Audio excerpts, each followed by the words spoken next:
All right, we're live. So welcome back to Dapp University.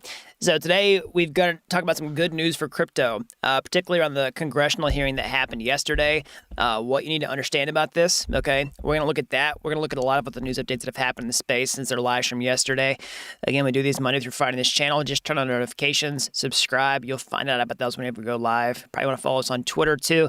We usually post a link to the live chat. Some people say they don't get notifications on YouTube, so that's one way of getting around it. You can actually go to Twitter and turn on notifications if you want to find out about those. Anyways, we're going to look at the crypto markets, some of the answers to your questions, and a lot more. So if you're new around here, hey, I'm Gregory, and on this channel, I turn you into a blockchain master. So if that's something that you're interested in, then smash that like button down below and subscribe to this channel. And if you want to learn how to master blockchain step-by-step start to finish, then head on over to dappuniversity.com/bootcamp to get started today. Last but not least, nothing I'm saying in this video does not be financial advice, and there's lots of scammers down in the comment section below. Just ignore them. We can't really do anything about that. Try to filter it out, but they still find a way around it. I'm never going to give you my phone number on YouTube, ask you to invest with me. I'm never going to DM you on a social network, try to get you into some private chat group to tell you about my secret investment strategy. It's just never going to happen. So anyways, we got people jumping in the chat here. Let's see. We got Ethan, Automatic Beats, Damien. Let's see here. ENIAC, Lee, Joe, Nickerson, Zap, Marg, Troy, Knight, Rodrigo. Sorry, the live chat's moving on me really fast. Hard to catch all the names. So let's go ahead and jump into this. So yesterday, there was a congressional hearing before the House Financial Services Committee that essentially confirmed that Congress is warming up to crypto. Okay, so this is a really good thing in my opinion. Let me just say here. Sorry, let me pull this news article from my screen. So, yeah, I had a hearing before the House Financial Services Committee yesterday. Congress is warming up to crypto. That seems to be the overall sentiment that we're getting from this. Of course, there's always going to be crypto skepticism, criticism, hard questions asked, during these types of things. But that seems to be the big picture that we walked away with, okay? Now, I want to look at some specific points on that here in a second, but why is this such a big deal? Because one of the biggest question marks for a lot of people is, hey, what are, regulators, what are lawmakers going to do about crypto in the long run? Because a lot of it's a gray area at this point, right? What are they most concerned about? What are they least concerned about? Because there's a lot of people sitting on the sidelines saying, hey, I'm not ready to dip my toes in this space yet because, what happens if, crazy regulations get imposed upon crypto where I can't get my capital out that I deployed? Or I have limited access to it or something like that, or other people do, and then that causes my capital to depreciate because, of the utility value for other people has completely changed because they've maybe been prohibited from using it, et cetera, et cetera. Maybe they just get scared, panic, sell, whatever. So yesterday, let's do a recap of what was discussed. So basically on Wednesday, Congress hosted a much-anticipated hearing with 6 senior executives from leading crypto firms. So interest in the hearing was large enough that the House Financial Services Committee stream was initially in the 5 digits for viewership, so at least 10,000 people. As the hearing extended to nearly 5 hours, viewership climbed, blah, blah, blah, blah. Basically, so this is the first crypto hearing they've had in 13 years, specifically since the Bitcoin white papers, what they said. Basically, the most comparable event was 2019 with Libra, so this doesn't happen very often. So that's another big point here is that what crypto is doing right now is making a huge, is causing a huge flurry of attention just throughout the entire world, okay? So, a couple points I want to talk about that were good, that we've talked about quite a bit on this channel that were expressed yesterday that I think actually resonated with people are things that really highlight, that it's in the U.S.'s best interest to act favorably with cryptocurrency, okay? Or act favorably in regard to regulating cryptocurrencies and blockchain technology, okay? So I'm going to pull up this. So this was a comment that was made yesterday from Brian Brooks, talking about the U.S. as being unquestionably behind the curve on crypto ETFs, okay, and other things. So basically, we talked a lot about Bitcoin ETFs and what they could mean for the crypto industry. Of course, we've seen there's a futures ETF approved within the United States. We've seen rejections of other ETF applications, hoping that it's something like a spot ETF where you can just buy Bitcoin directly through an ETF will get approved over the next maybe year or something like that. we'll have to wait and see. But what he's saying is this is just ridiculous that the U.S. is is in this situation. Okay, they were way behind the curve. So some important points here. He's saying, let me just find it. Hold on. Here's what the real implication of this is. If you're a developer, which that's what a lot of you are, and that's what I, my end goal is to help people, equip people with technical skills in this channel. So if you're a developer or of exchange traded funds, there's no fuzzy line here. It's super clear. You cannot do it here, so you have to go abroad. And that's the classic argument for like banning things and regulating things. So when you ban things that are in high demand, that actually can be beneficial to your citizens, and it's accepted other places in the world, guess what happens? People leave your country and go somewhere else. And then all the wealth that's created from the thing that they made goes to that country. That contributes to their GDP. It contributes to their taxes. It contributes to all this stuff. And you lose out on it. Okay. Not just you lose out on it. Of course, you lose on the tax revenue, but your citizens also lose out on the benefit of that work, the benefit of that wealth that's created, the benefit of all that wealth that's creating gets distributed and circulating in your own economy, right? So all this type of stuff. And we see that echoed here. Let's just see here.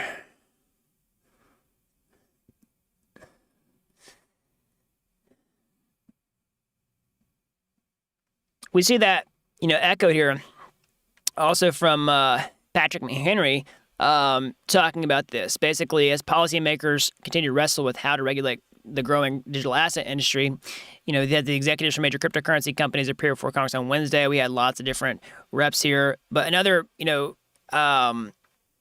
sentiment here is that basically if crypto industry is just going to move offshore if Congress doesn't act.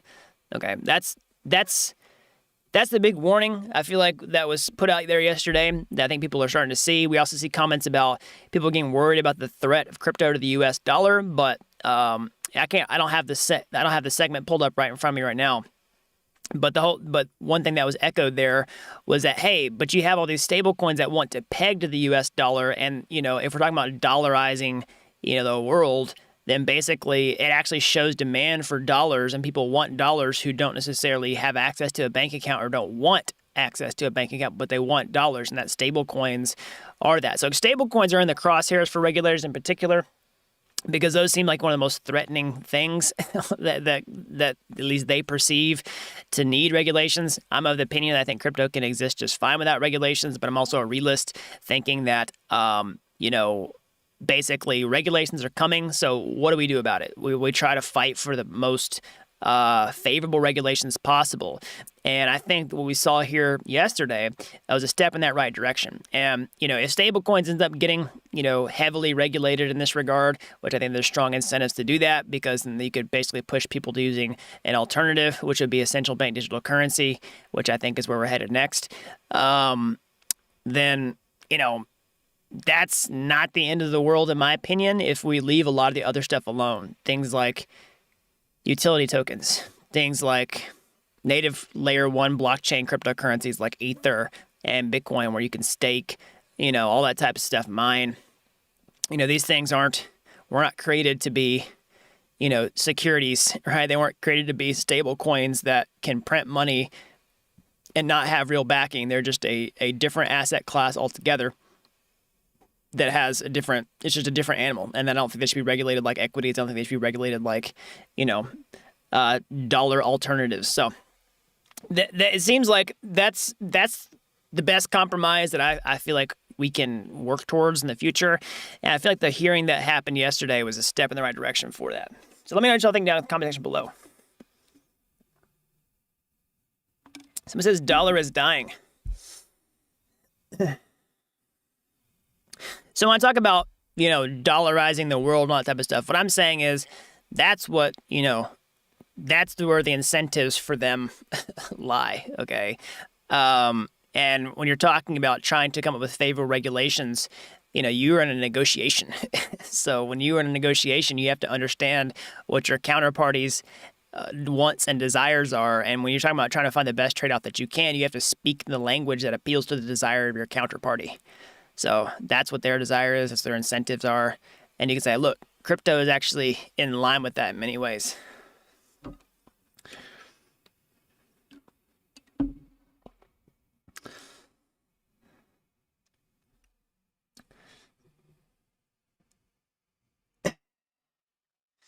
Okay, so let's look at a couple of other things here. Let me just pull up my notes here.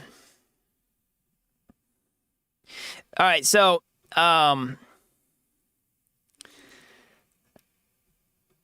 we saw a couple of the news items in the space. Couple more Web 2.0 companies getting into the crypto space.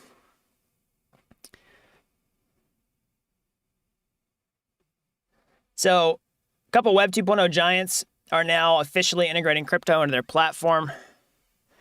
All right. So I don't think that these in and of themselves are necessarily like huge, watershed moments for crypto. But one of the reasons I'm just trying to show you is that more and more, if you watch these live streams, or if you don't, we're seeing this pattern increase where more and more people are sort of capitulating or are migrating, expanding into, I think expansion is a better word. I started saying this in a couple of my videos because I think it's a better way of saying it. It's less like zero sum. It's less, I think it's more accurate, but it's also less threatening and competitive language, because I think what we're trying to do here in Web3 and crypto ultimately is an inclusionary thing. It's an expansive thing. It's not like we want to just completely destroy everybody in Web2.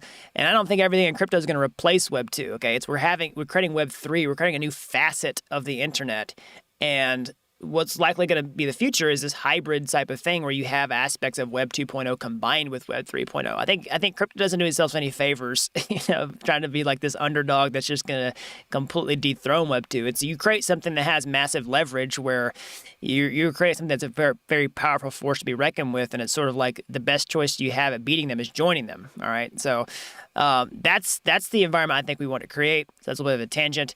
But illustrating that even more, it's like when we have mobile apps come out, we didn't just quit using websites. We just also have mobile apps. So same thing with like blockchain, Internet of Value, Web 3.0. We're not going to stop using websites. We're not going to stop using mobile apps and centralized services. It's just that we also have this decentralized thing that gives us access to new possibilities, right? New use cases, new all that type of stuff. So anyways, the whole reason I'm saying that is that's a mongoose to the moon. It's about mongoose coin. I think that came up in the hearing yesterday. The reason I'm talking about this, I went off on a tangent, but I wanted to sort of drive that point home because I said it in a video yesterday, and I think it's worth repeating. Okay. The reason I went off on that tangent in the first place is to talk about this. So a couple different Web 2.0 giants integrating into blockchain and crypto. So WhatsApp launches instant cryptocurrency payments in the U.S. So really easy migrations, or any company that has fintech associated with it, payments, basically now supporting crypto on their platform is really easy, small, low-hanging fruit where you can just, push, you can just easily expand into Web 3.0 blockchain crypto with that, because you're a very likely candidate for that, okay? Very likely that your users would demand it. So WhatsApp, of course, has payments. Now they have crypto payments. Another one is Kickstarter. Okay, so we saw this yesterday. So Kickstarter, the crowdfunding platform, plans to move crowdfunding platform to the blockchain. All right, so I don't know all the details on this. I just saw the headline come up yesterday, so we're just going to digest this story together. So crowdfunding platform Kickstarter is making a big bet on the blockchain, announcing plans to create an open source protocol that will essentially create a decentralized version of Kickstarter's core functionality. So this is actually bigger than the WhatsApp news. So the WhatsApp news is like, hey, we're just going to graft in crypto to our payment option. This is actually a bigger deal where we're like, hey, we're going to create an open protocol. And this, I think, is a big trend in Web 3.0, and this is honestly what I think is next for Web 3.0. So you should watch the videos coming out on this pretty soon.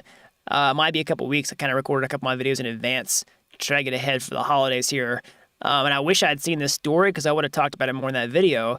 which I think this is what's next for Web 3.0. People are trying to always say like, hey, where are we headed with all this stuff? What is Web 3.0? So, of course, we have Web 3.0 right now, which is essentially cryptocurrency. I mean, technically it's Web 3.0. It's censorship, trustless, decentralized, lives on a blockchain. We have NFTs, we have DeFi. But I think what a lot of people are looking for with Web 3.0 is things where like internet services that we have and use now, become different and support a different dynamic, a different business model. Because essentially what the Web 2.0 business model is now is, what the migration Web 2 expansion, I'm going to keep saying the word expansion because I think it's better. The expansion from Web 2.0 to Web 3.0 is about multiple things. It's about embodying the values of crypto, or the features, trustlessness, decentralization, censorship resistance, transparency. It's about creating an internet of value. We can actually store value digitally, okay? And then it's also about reinventing the business model of the internet from sort of like a thing where you have a centralized service that profits off of its users, and the users are usually getting free stuff in exchange for giving information, and that's how the profit's made sort of behind the scenes without the consumer knowing. A lot of people know, but do it anyway. Okay, but the end user, all they're getting is the free stuff. They're not really getting like any of the monetary benefit from using it. So part of the thing about Web 3.0 is where users actually can benefit from using the thing itself financially, and also maybe through ownership. That's where the internet of value comes in, where you can participate in this thing and own part of the thing itself. So if you go use Facebook, you don't own Facebook unless you go buy shares in Facebook, okay? And it's not required for you to buy a share in order to use Facebook. You know what I'm saying? So it's like with Web 3.0, it can be different with tokens, all that type of stuff. So that's kind of the Web 3.0 migration. Now, I wanted to paint that very big picture, okay, to talk about a subset of that, what I think is next for Web 3.0, which is basically internet services that we have now migrating to a more Web 3.0 thing.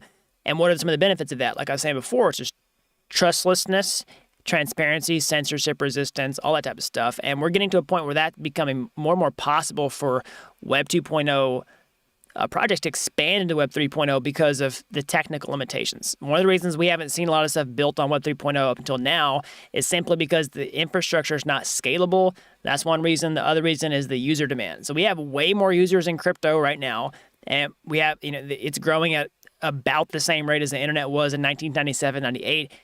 About as many users as we were in 1997, 1998, and growing about twice as fast. And second, we have the technology is way better. Like we're getting to the point where we're about to start scaling way faster. We're already seeing layer 2 adoption. And so now at this point where, we could just see things like Kickstarter starting to maybe open source part of it. So what's the benefit of that? Well, the benefit of that could be essentially that you have an open protocol that's transparent. Okay, so think about a potential problem with Kickstarter. Now, I'm not saying every centralized company is bad, but what I'm saying is, I'm not saying Kickstarter in and of themselves is bad. What I'm saying is there's a risk here where a centralized company can create a mechanism that is completely opaque. It's a black box. You have no idea what happens to the money when you give it to Kickstarter. You don't really know if the money's going to where they say it's going to go. You don't really know how the fees are distributed once they collect the fees, all that type of stuff. There's a lot of trust assumptions in what happens if the funding campaign is not successful. And so if you're to create an open source protocol in that, you could verify that open source protocol is actually what you're using whenever you talk to the blockchain. It's very transparent about what's happening to money whenever it's contributed. It's very transparent in exactly how much has been contributed, where it goes, what are the mechanisms involved if the funding campaign is not successful. Does it go to this charity if you elect to send it to that charity? What's that charity do with the money after it's received? Okay, so that doesn't necessarily completely remove any centralization from the equation because there could be ways in which they, do something after, I don't know, but at least there's transparency, okay? You can see what happens. So if something goes wrong, you know exactly who to blame and who to hold accountable for, the wrongdoing. So I see that more and more a possibility for Web 3.0 and more things like this creating protocols and standards that are widely adopted. So think about like email. So email runs off of SMTP. That's a widely adopted standard, right, for web. Okay, why don't we have those types of standards for social media? Why don't we have those types of standards for, chat applications, right? We have all these different centralized services that have just reinvented the way of doing this. So, what's to stop a Web 3.0 from creating new standards and protocols that could potentially even have financial incentives to adopt them? So don't underestimate the financial incentives for dethroning existing establishments. Okay, you tell a bunch of people that like, hey, you can make money off of this new thing. You gotta watch out.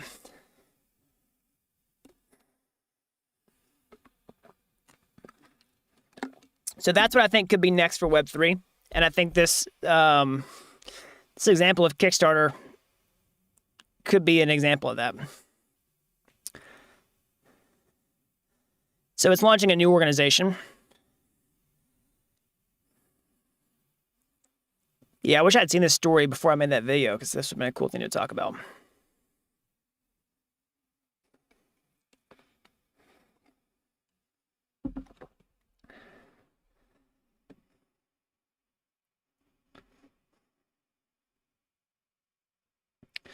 Let's see here. All right, so there was a question that I want to get at really quickly. Let's do a couple of quick questions. I got some more news updates that I want to look at for sure, but let's do a couple questions here. So I mentioned that the Solidity being the most important programming language to learn in blockchain development. Yeah, I feel like I use more JavaScript and React while doing the boot camp.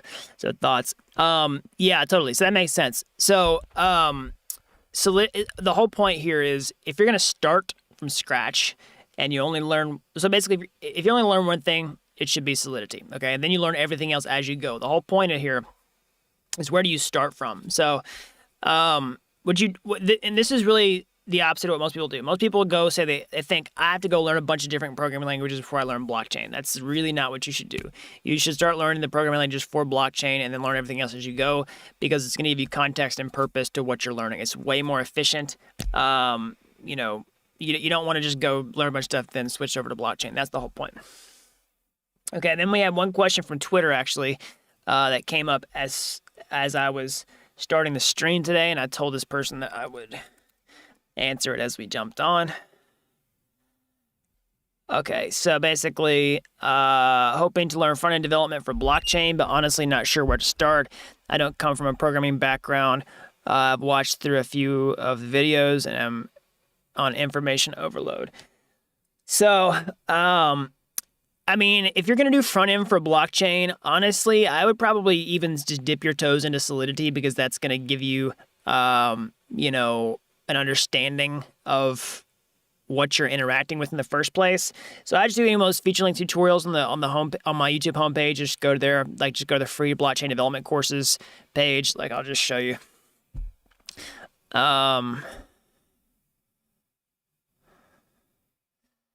Let's just see here.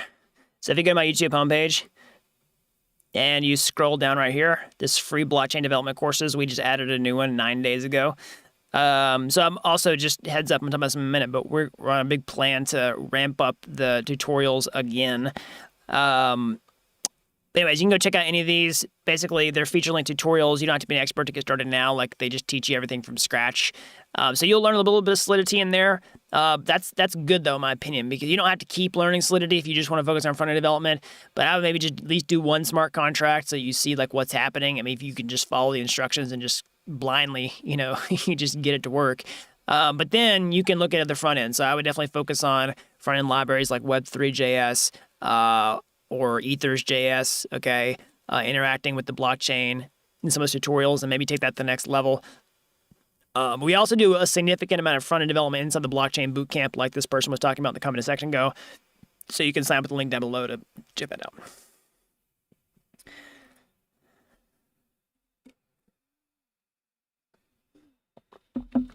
So, okay.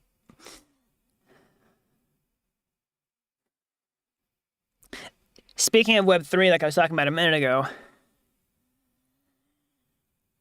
we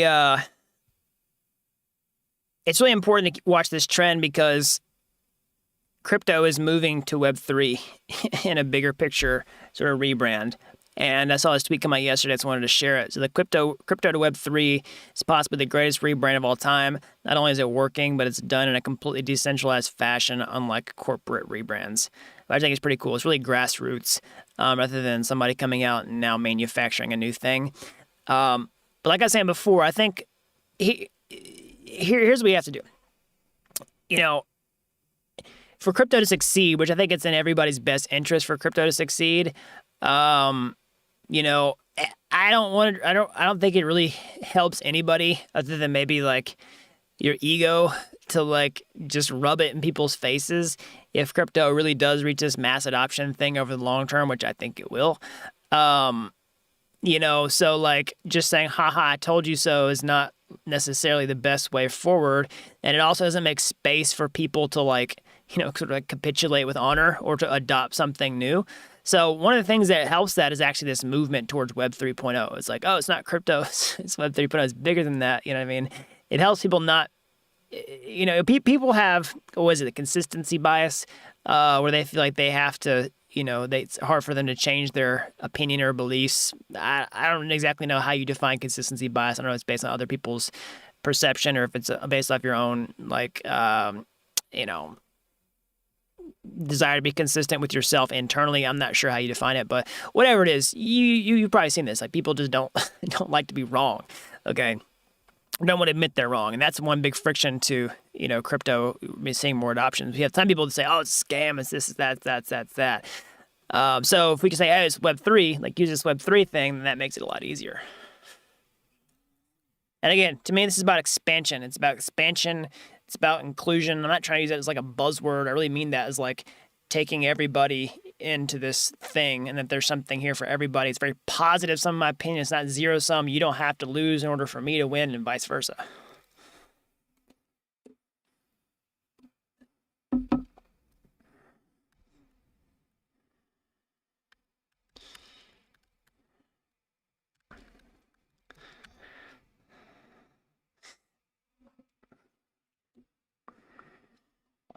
So I actually want to look this up. Let's compare it to Web3. Although that being said, the Web3 versus crypto is still pretty small by comparison. You can get on Google and compare the two. And yeah, Web 3.0 is not even making a dent to crypto.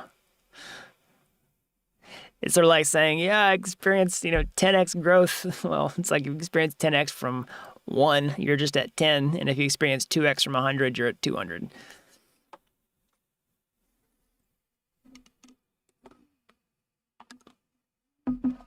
So this is expansion of the entire ecosystem. That's a great way to think about it. Yeah, I think so too. Yeah, I just said it in one of my videos. I was like, yeah, that's probably the better way of saying this. Because again, you want to create a. I'm not trying to say this in like a weird, like a too much of a feel good way or like a therapeutic way, but you want to create like a safe space for people to come in, right? Where it's not hostile, right? Where you're not saying like, you stupid person, like I was right all along. That's not really what we want to do. That's just not really good for the world. So how can you create that space is like say, hey, this is this cool thing. I mean, this is literally the ethos of Web 3.0 is like, we can win together.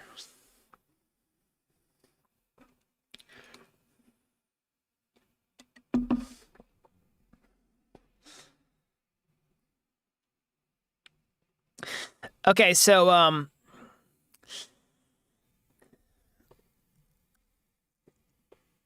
speaking of the tutorials, like I was talking about a minute ago, is we are planning on doing a lot more tutorials on the channel pretty soon. I've got some that I'm personally going to be working on, but we got a lot of big things coming up in 2022. I mentioned this last week on the live stream. I want to bring it up again today, which is we are growing the team and hiring for more roles. And one of those things in the future is going to be having actually probably more content creators on the channel. That's what we want to try to move towards. So I'm still going to be here. Like I'm not going anywhere. Don't worry. It's just that we're going to expand what we're doing here. So our plan is to hire lots of different people. But their main need at the point is more content creators. So what those would be, basically like developer content creator, so someone who can actually code and do things on screen, not camera shy, good at explaining things, understands the technologies we do here at Dapp University, is passionate about content creation, passionate about helping other people. Basically, a lot of the same stuff I do, just from the technical side of things. And then also research analyst and content creator, basically somebody who's good at understanding like new blockchain projects that are coming out, understands how to use MetaMask, understands how to do things on chain, also can watch like news that comes about cryptocurrency and understand why it's relevant and why people want to know about it and what would make good content. It's a lot of like what I do already, but basically just that side of the thing. That person doesn't have to be a coder, and the person who's a coder, content creator, doesn't have to be an analyst. Okay, so basically most of the two things that I do just split into two different people. So also the analyst, I'd like to have them as a co-host for this live stream, so it's not me just talking here the entire time. Again, I'm not going anywhere. I think the show can be enhanced and the channel can be enhanced by having more people here. Because at the end of the day, it's about Dapp University. It's not just the me show. So that's what we need. We also need a YouTube thumbnail designer and general graphic designer. We also need a project manager to manage a lot of the crazy stuff that we got going on here behind the scenes. Publishing, content creation, student success, a lot of different stuff. So this is at dappuniversity.com/jobs. I'll put a link in the live chat replay right here. Okay, there are links to the job descriptions and the applications in the links. Okay, so I put I don't know why it's like YouTube just it kind of messed up the link. So I'll put it in the description after I finish the live stream today. I think it's not working correctly in the live chat replay.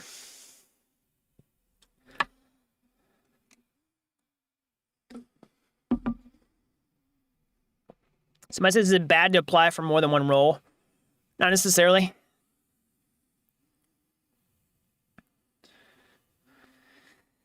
Somebody said, should consider publishing a newsletter to hire various content writers. Maybe.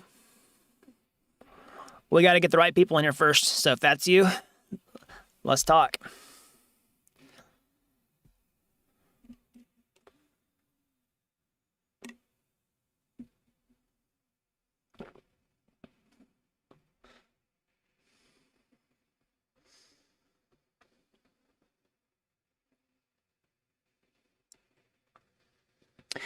All right, everybody, that's all I got for today. As always, smash that like button down below for the YouTube algorithm. Subscribe to this channel if you haven't already. That really helps the videos out so the more people can learn about blockchain. And if you're as fascinated with this technology as I am, you want to get your hands dirty, how can you get started today? Well, you can go to my YouTube homepage, like I was saying before. You can find those free courses there, right here in the free blockchain development courses. They're like Udemy courses, but they're totally free. And if you like those and you went to the next step, or hey, maybe you want to take a master's shortcut entirely, I should become a blockchain master step-by-step, start to finish over at dappuniversity.com/bootcamp. Okay. And again, we got big things going on in 2022. Need to grow the team here at Dapp University, bring more people on so that we can do more. Okay. And, we got these jobs listed up over dappuniversity.com/jobs. If you're passionate about content creation and you are a developer, understand everything we're doing here at Dapp University, the technology, you're not camera shy, definitely hit that up. If you're a research analyst, know how to use blockchain, can spot trends, all that type of stuff, we need you too. If you're a graphic designer for YouTube, thumbnails, and a lot more, and also a project manager, if you're good at managing complex tasks, a lot of them at the same time and lots of people, we want you too. All right, so that's all I've got. Subscribe to the channel, turn on notifications down below, like the video, and until next time, thanks for watching.